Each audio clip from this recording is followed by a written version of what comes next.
Falcon fans, I feel y'all pain. Believe me, I do. I feel it. In this video, we're going to be real.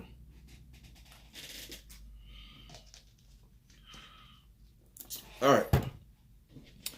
It's time to be real. All right, let's go. So, first off, what's going on, man? It's your boy Jay Howard, a.k.a. the official Georgia boy. And you're now tuned in to another episode of Fan of Atlanta 365, man.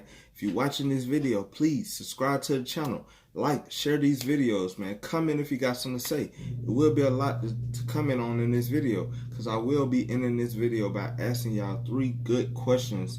I'm going to answer these questions, but I'm going to also, want to hear you guys' feedback. So first, I want to talk about, it's a few things I want to talk about in this video. I want to talk about the Duke Riley trade. I want to talk about Atlanta Falcons versus the Tennessee Titans. I will grade the defense, the offense, the special teams, and the coaching. And I will give you my analysis of each side of the ball.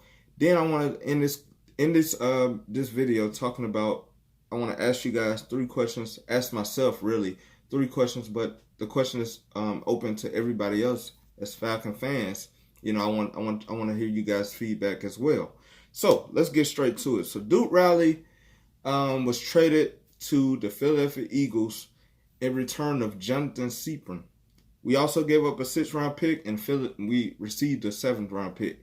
But Duke Riley traded to the Philadelphia Eagles in return of Jonathan Safran. So I actually love this trade. I love this trade. There's a few reasons why I love this trade. So first, I want to give you guys just to tell you, like, this is what I feel. Duke Riley did not work out for us. We can all agree on that. We thought that he was going to be the man. He never turned out to be what we thought he was going to be. But I do understand. I do believe that sometimes players don't work out for the team that they got drafted by, but then going to another team in a whole nother situation, which probably best fits that player, he may turn out to be the best thing for Philadelphia Eagles. But Jonathan Safran, I like Jonathan Safran. I don't love him, but I do like him. I think it's a great move by the Atlanta Falcons. I'm gonna tell you my reasons why. First, let me give you a little backstory of Jonathan Safran. Hold on, let me drink some water. So, a backstory on Jonathan Safran. Jonathan Safran is 29 years of age. He was drafted in 2013 in the 2nd round, the first pick of the 2nd round, so he really could have went 1st round. He was drafted by the Jacksonville Jaguars. He played with the Jacksonville Jaguars from 2013 to 2016. Then he went to the Tennessee Titans from 2017 to 2018. And before shipping off to Atlanta Falcons, he was with the Philadelphia Eagles in 2019. Now, I love Jonathan Safran because I love the teams that he actually played for. 2013 to 2016, Jacksonville. I mean, come on, we all know what that defense was at that time. Jonathan Safran was the starting strong safety on that team, on that defensive team. He brought physicality. They brought an attitude to the game. Everybody knows Jacksonville was defense. They was a great defense. Tennessee Titans in 2017 and 2018. I mean, Tennessee Titans always had a pretty good defense. They bring physicality. And then, of course, we all know what Philadelphia Eagles bring to the table. I know that this year they don't look that great, but at the same time, the Philadelphia Eagles always had a pretty good defense. So I love the teams they come from. We needed somebody who can replace Keanu Neal, because we all know Keanu Neal going for the season. So it's the right move. We got rid of Duke Riley, which Duke Riley was doing nothing on our team, just wasting the roster spot. And we brought in Jonathan Safran. So I like him because he brings physicality. He's going to be able to do the same things that Keanu Neal was able to do. And that's bring physicality, that's provide great tackling. Now, I'm unsure about his coverage skills. I don't really know him that much. But what I do know is he's going to bring the physicality that we lack in Atlanta right now. he's bringing that to Atlanta. So I love this trade. Hopefully, Duke Riley works out with the Philadelphia Eagles. Maybe they'll make them better. But I do like this trade, Jonathan Safran and a 7th-round pick. We gave up Duke Riley and a 6th-round pick. So in my opinion, I think both teams lack a position. Defensively, Philadelphia lacked a linebacker, even though they also lacked DB depth. But at the same time, they needed a linebacker, and we needed a strong safety, and we got that in Jonathan Safran. So I love the trade. I think it works out for both teams. So let's see how Dan Quinn uses Jonathan Safran. Let's move on to the second topic of today. The Atlanta Falcons versus the Tennessee Titans game. This is the post-game analysis. I know it was a tough game. I understand that. Believe me, I stopped watching after the third, I think it was the third quarter. I stopped watching. I couldn't watch it no more. But, it's time to address what happened. As you all know, I recorded the game at home. I didn't watch it at home. I watched it at my cousin's house, but I recorded it at home. So I came back home, and I actually finished the game. I watched the game. So, in this segment, I'm going to talk about each side of the ball: offense, defense, special teams, coaching. And I'm going to give them each a grade of what I think that they deserve from an A to an F. So let's get right to it. Offense. My grade was an F. Grade is an F. We look horrible.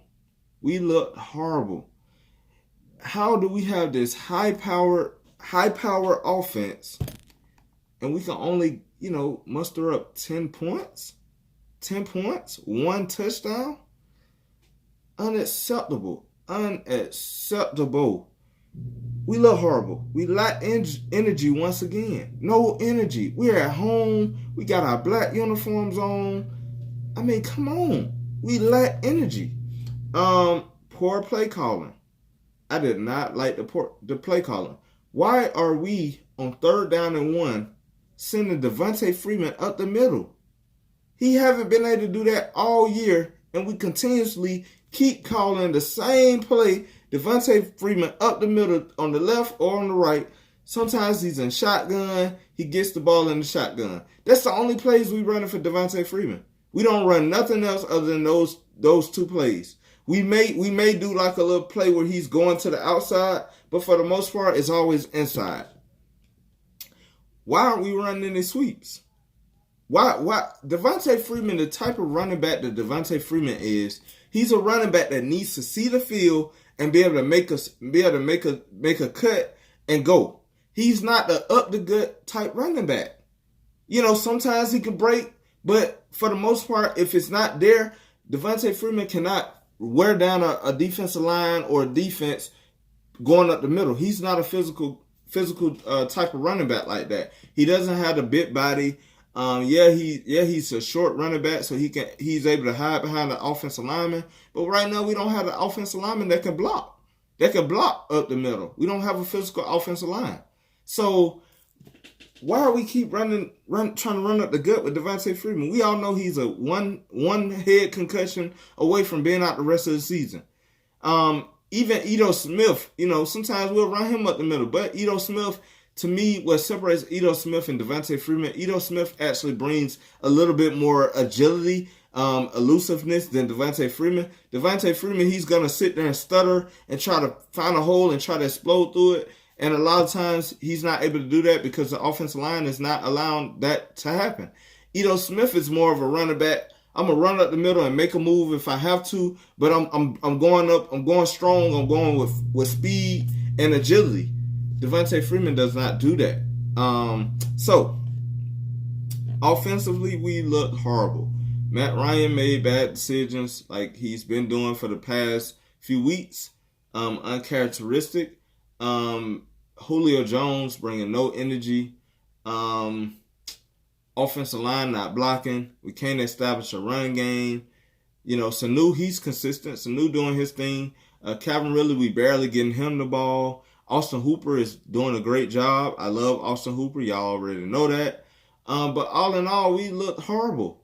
We can only put up 10 points. Is that where we're at? 10 points? We're starting off slow. We want to pick up at the second half, but by that time it's too late. It's too late. So we got to do a better job offensively. I give us an A. I give us an F. We are too talented to be going into games and only putting up 10 points. That's not who we are. So F for the offense. Let's move on to the defense. I actually give the defense, I probably gave them a higher grade than they deserve, but I actually gave them a C-. The reason why, because I know a lot of people are going to disagree with this grade. The reason why I gave them a C-. Now, first of all, let's address all the bad things. Poor tackling, of course. Poor tackling. I mean, receivers are able to just run free. I don't understand how these receivers was breaking off of us. Poor tackling.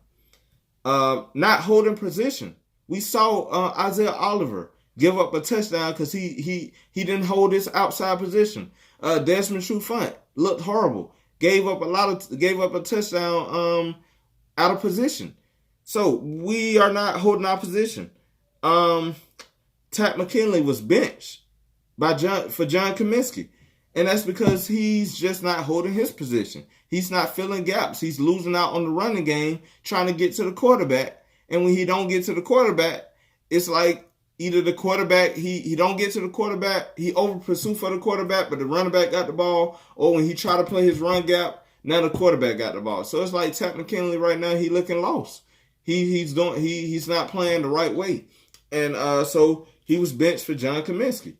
I thought that John Cominsky was going to eventually replace Vic Beasley, but right now Tack not playing well, so Tack got benched.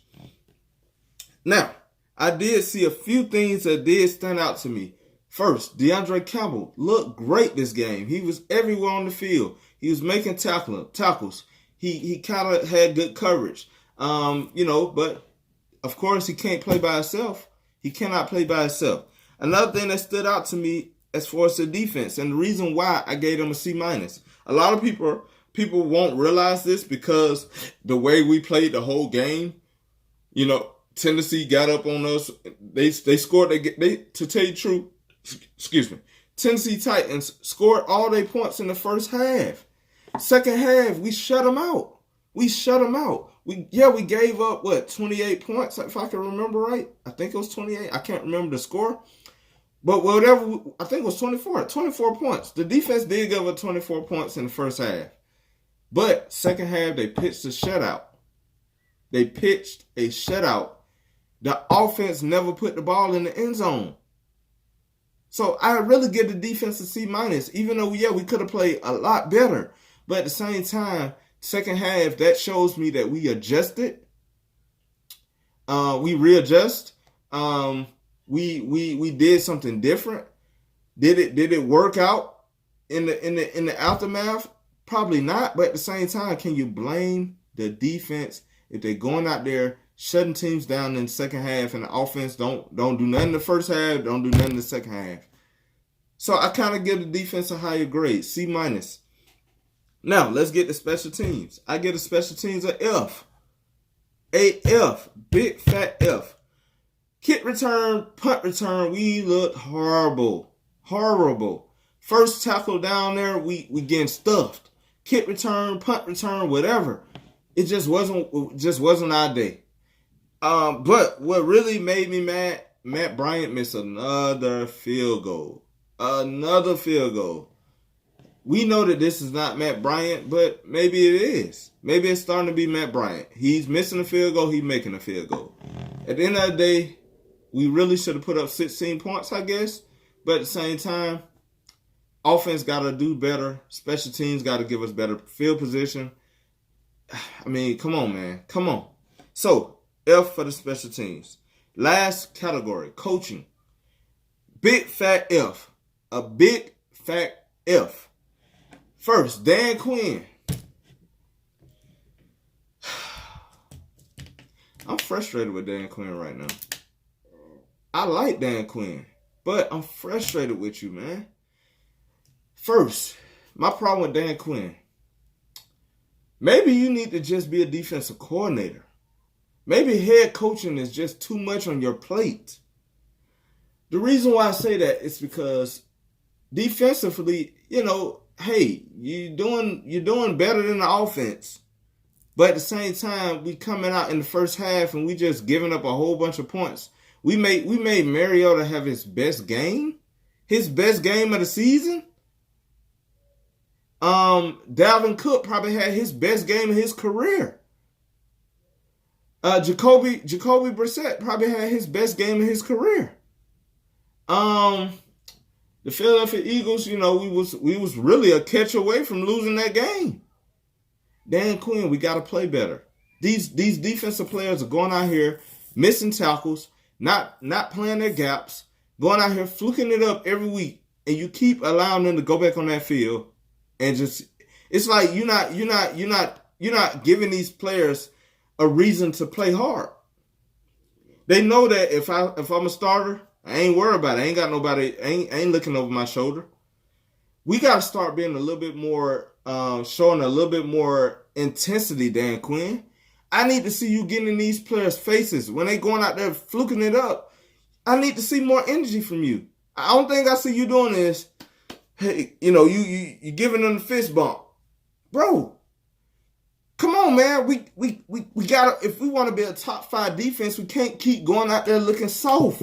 We are looking soft. And Dan Quinn, I blame you because you're not getting in these players' butts. I need you to get in these players' butts. I need you to show it on the sideline. Don't show it in the locker room. Show it on the sideline because as a fan, it made me think that, okay, Dan Quinn, he ain't having it. He ain't having it. I'm tired of going into every game hoping not to lose. It looks like we're playing, we hoping that we don't lose. Let's go in. We're better than the Tennessee Titans. There's no way that they should have showed that they look like they're a better team than us. Come on, Dan Quinn. We got to do better with that. Next, Dirk Cutter. The play calling. I already talked about it. The play calling is horrific. It's horrific. It's terrible. You have too many weapons on the offensive side of the ball to be held down by 10 points. You're not getting the ball into our playmakers' hands. We're going out there calling the same plays every game. Shotgun, Devontae Freeman up the middle. Come on, man. Come on. 3rd down and 1. You're not using Quadre Olison or Brian Hill. 4th down and 1. Why are we sending Devontae Freeman up the middle? Why? Do you not see any sweeps? Do you not have any kind of other plays, wide receiver screens, running back screens, anything? We just gonna keep going out there being predictable? I can play call better than that. So coaching, F. So I don't want to prolong this video any longer. I want to get to the last topic, and I want to ask the fans some questions. First question: should we move on from Dan Quinn if we don't have a winning season? If we have a losing season, should we move on from Dan Quinn? I think we should. If Dan Quinn can't right the ship, I think we should move on from Dan Quinn. The reason why is because I want a coach that's going to bring intensity. I've been on the record. I've been saying that I think that we should bring in Rex Ryan to be the head coach. The reason why I know a lot of people are going to disagree with me, but hear me out. Rex Ryan, yes, he did not win during his time as a head coach at the New York Jets. He did win a few times. He did win a division a few times in that division. We all know that the New England Patriots been running that division, but Rex Ryan did come in and he did win a few times. He won that division a few times. The Jets was a respectable team. He also coached the Buffalo Bills in the same division. Did not win with the Buffalo Bills, but have Rex Ryan ever had a team like the Atlanta Falcons? Have he ever had a talented team like us? I don't think so. Have he ever coached in the NFC? No. I think, Rex Ryan would be a great coach for us. The reason why is because defensively, he's a mastermind at defense. He's a mastermind at defense. Now, offense-wise, he don't know nothing about offense, but defense, great coach for defense. Also, he's a coach that don't take no mess. He don't take no mess. If you fluking it up, he gonna let you know you're fluking it up, and he gonna put you out the game and put somebody else out there. That's what we need. We need a new attitude in Atlanta. We need a new attitude. We have too much talent on this roster to keep going out there with this. Hopefully we win, guys. I'm tired of that. That mentality don't equal up to winning a Super Bowl. So I think Rex Ryan would be a great coach if Dan Quinn can't right this ship. Second question. Is it a coaching problem or is it a personnel problem? A lot of people like to blame Matt Ryan, blame Julio Jones, blame the players. But in my opinion, yeah, some of the players. I mean, some of the blame does go towards personnel. I give them 25% of the blame, but I give 75% to coaching. Because Dan Quinn, you're not getting these players ready. We're not putting these players in position to win. We're not offensively. We're not doing nothing. So it's coaching. It's coaching. Penalties. Coaching. We're not coaching these players up to be ready for this game. You saying, yeah, we having great practices, but then they're not going on the field doing nothing. You finally you bench somebody. You bench Tack because he was going out there fluking it up. But you should have been benched DeAndre Campbell a few times. You should have benched Vic Beasley a few times. You should have benched Luke Stalker a few. You should have benched Luke Stalker for Jaden Graham. I finally saw Jaden Graham out there, even though he didn't catch a ball, but I seen him out there on a couple of offensive plays. I was happy to see that. We're not playing our other running backs. At the end of the day, in my opinion, it's more coaching than personnel. So, last question. Do I feel like we can right this ship? I think so. I think we can turn this season around. A lot of people are going to disagree with this because a lot of people like to say you are what your record is, what your record say you are. I do agree with that to a certain extent. It's early in the season. It's only the first quarter of the season. We got 4 more quarters to go. 3 more quarters to go. I think we can right this ship. I think that we just have to go back to the drawing board, figure this thing out. We still got a lot of games ahead of us. Do you know that the New York Giants, when they won in 2012, they went 9-7. They barely made it to the playoffs and then won the Super Bowl against a team that was 18-0 against the New England Patriots. So it's not over. It's not over until you statistically are out of it. As long as we have a chance, I think that we can right this ship. Now we have to win the division, and I know right now it seems like it's a hard task, but we can win this division. The New Orleans Saints gonna be playing the Buccaneers this weekend. Hopefully, I'm pulling for the Buccaneers. But we can't control what everybody else do. What we can control is we gotta win. We have to win. So bump what everybody else doing in the division. Let's focus on. Let's take it week by week and let's play to our standard. I think we can right this ship. I'm glad the Falcon fans booed. I'm glad. I was happy to see that. The reason why is because they deserve to be booed. The guy, I don't know if y'all seen the viral video that's been real big, where the guy was calling the Falcon players out when they were walking back after halftime. He was telling them like, "Hey, y'all need to get y'all ish together. Get your ish together." I like that because it shows that, hey, we're not gonna continue supporting y'all if y'all gonna keep going out there just looking like y'all not even interested. So the boo was warranted. Matt Ryan, he talked about it. He said, you know what? We deserved it. Now, I don't like what Julio Jones said. Julio Jones, I think he's starting to smell himself sometimes. In my opinion, he's no longer that humble Julio. He's starting to kind of like, have this attitude, and I don't like it. I don't like it, man. Julio, Come on, man. You got to see that boo was warranted. You saying you don't give an S. At the end of the day, you know you got to play better. You got to play better, bro. We paying y'all too much money to go out there and only muster up 10 points. 7 was in the end zone. One touchdown against the Tennessee Titans. You go out there and fluke it up against the Indianapolis Colts. You barely beat the Philadelphia Eagles. You go out there and fluke it up against the Minnesota Vikings. And you think that we shouldn't be booing? You trying to make it seem like, well, if they want to boo us, we don't need them. What? So as a fan, I can't be mad. I can't be mad. I'm just supposed to accept the fact that we losing. And not only are we losing the teams that we should be beating. We get embarrassed every week. So, Julio, you got to step it up, bro. You ain't bringing no energy to the game. So, those are my 3 questions. Should we move on from Dan Quinn if we have a losing season? Is it more of a coaching problem than a personnel problem, or vice versa? And last, can we right this ship? I believe we can.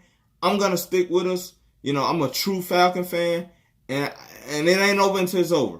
So I think that football is one of them games where you can start peaking at the right time. Do you know that the Packers, the year that they won the Super Bowl, do you know that they start off losing? And then they right the ship, they peaked. And do you know that last 7 games, they had to win all 7 games just to make it to the Super Bowl. I'm sorry, just to make it to the playoffs. Then they came in Atlanta and beat us. At the time, the Atlanta Falcons was the top offensive team. We were killing everybody. They came and beat us. They went on the road all their games, made it to the Super Bowl, and beat the Pittsburgh Steelers. So can we right this ship? We can.